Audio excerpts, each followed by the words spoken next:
Bismillahir Rahmanir Rahim. Praise be to Allah. Indeed, Allah subhanahu wa ta'ala is the cleaver of grain and date seeds, who made the darkness and the light. He is unquestionably fully aware of everything. Vision can't perceive him, but he perceives all vision, while he is the subtle, the aware. And I pray and greet our leader and our ideal Muhammad sallallahu alaihi wasallam, and upon his family and his righteous companions. Dear audience, there is no doubt that the range of human perceptions and feeling is very limited. No matter how high our imagination is, we can use it to perceive the patterns of things that our senses can perceive. That is why we are unable to comprehend the life of the hereafter and its scenes and realities. We cannot comprehend angels, jinns and other creatures because these things are beyond our senses. When we are unable to reach the reality of the creatures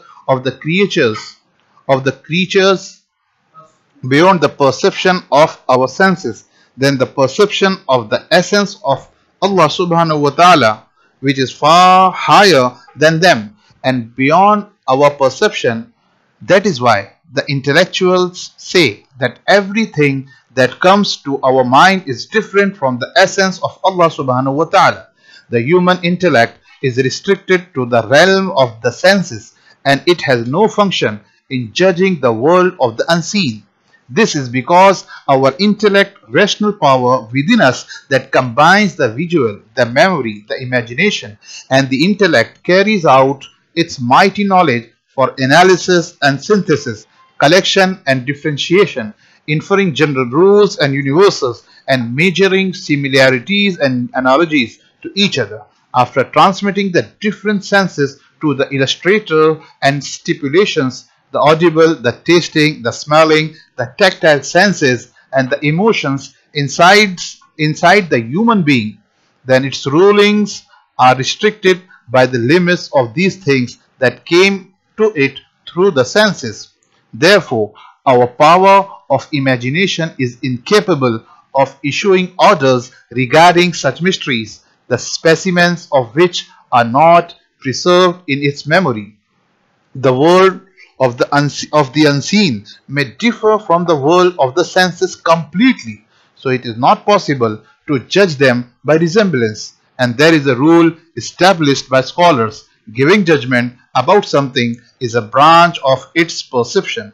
The implication is that the human intellect is incapable of imposing a permanent order on anything in the realm of the unseen from a positive or a negative angle, unless there is a definite message that the intellect bears witness to its existence and its authenticity. Therefore, when its existence is proved from a rational point of view, and when the truth is revealed by the narrator of the truthful narrator, then it is necessary to bow before it without any hesitation.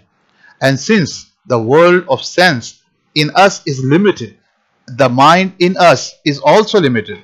If the mind is limited, as we know, how can it encompass Allah subhanahu wa ta'ala, who has no limit in him and nor in its attributes? Imam Shafi rahimahullah said in a statement that the mind is limited.